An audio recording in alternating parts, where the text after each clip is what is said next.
What's up, guys? I'm here to talk about one of the most important things when it comes to making gains in the gym.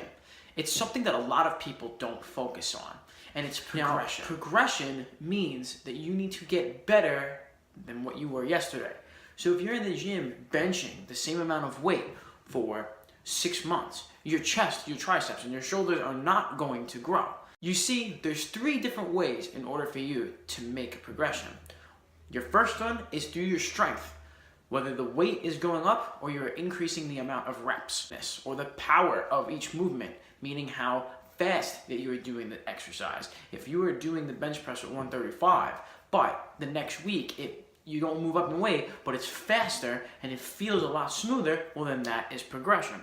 The third one is time under tension. Time under tension, if you're using the same amount of weight, but you're doing it at a slower tempo for the same amount of reps, you're going to progress. Any sort of progression is going to help muscle hypertrophy because it's going under a new stress than it was previously. In order for it to adapt to the new stress, it has to grow back bigger and stronger. You see, there's a lot of misconceptions and bullshit in the fitness industry. There's a lot of misconceptions on muscle confusion, meaning that you just do some new exercise and it will help you achieve more gains because your muscles get confused over the new exercise. That is total BS. When you're first starting out lifting, you need to focus on those main movements: the bench press, the squat, the deadlift, the overhead press, big compound movements, pull-ups, dips, lunges, those things. You need to stay consistent with those exercises, especially as a beginner. When you're first starting out, you do not need to do all these crazy exercises.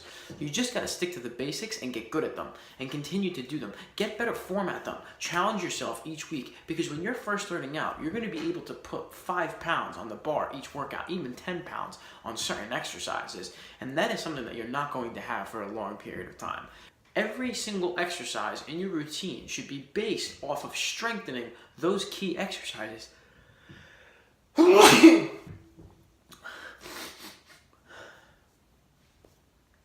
God damn, I got like some allergies going on or something.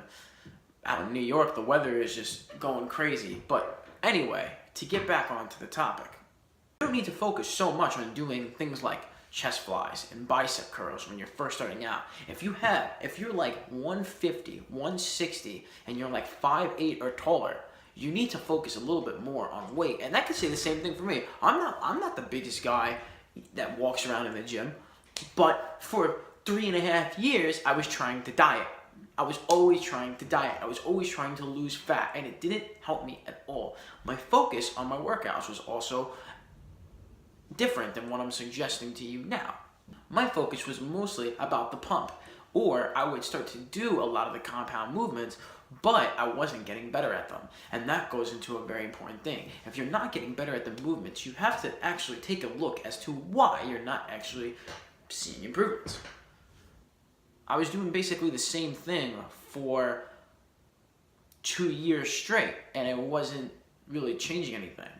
But even when it comes to the routine is a very important aspect of getting better. But something that will also help you get a lot stronger is actually eating in a calorie surplus, which we live in a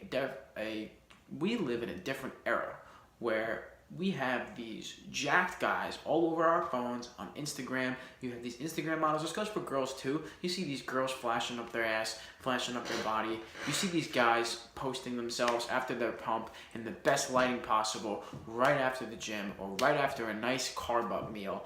But they'll never post they'll never post a picture at 10 p.m. when they just finished their last meal for the day and their stomach is extended out, because everybody gets that.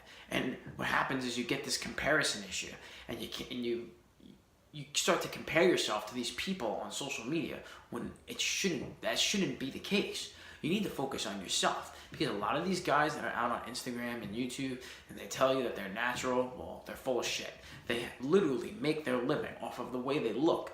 So it's going to be obvious that they want to take a little bit of something to help their cause. If you look at some of the best natural bodybuilders, they don't have that freaky look all the time.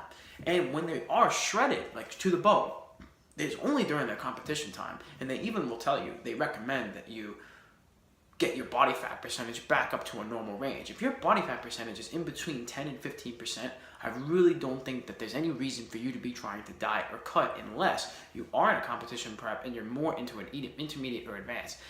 If you have a super skinny frame, you're just gonna have low energy levels and you're not gonna be as strong. You're gonna wind up losing the foundation. Your abs are not gonna pop as much being skinny. You know, there's very few people that can pull off a ripped look. So you really need to make sure that you're eating enough calories in order to grow and to get stronger.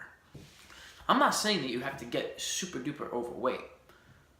What you should do is find out your maintenance calories, which you can use just off of a simple calorie calculator. Just Google calorie calculator and something will pop up where you can figure out a rough estimate. Test that number out and see if you maintain your weight. It's not really you could work in a ratio. It's not that big of a deal. But if you want to really put on more muscle size and put on strength, take that maintenance number and add 10% to it. So if your maintenance is 3,000 calories, go for about 3,300. It's really that simple. Focus on getting stronger while you're eating enough food, and you'll be able to put on the muscle gain that you want. And as long as you're not eating like a total jackass, you're not going to put on as much body fat as you think, or you're going to look obese or fat. I mean, look at the average American. If somebody that is consciously taking care of their body and they're lifting weights regularly, and for the most part your diet is full of clean foods, you're going to look better than 75% of the population. So it's not worth stressing about looking lean all the time. Put on some body fat, put on some strength, and you'll probably be amazed at how much better you look. All right, that's going to be it for this one. It's the first one, and I hope it helped out some of you guys.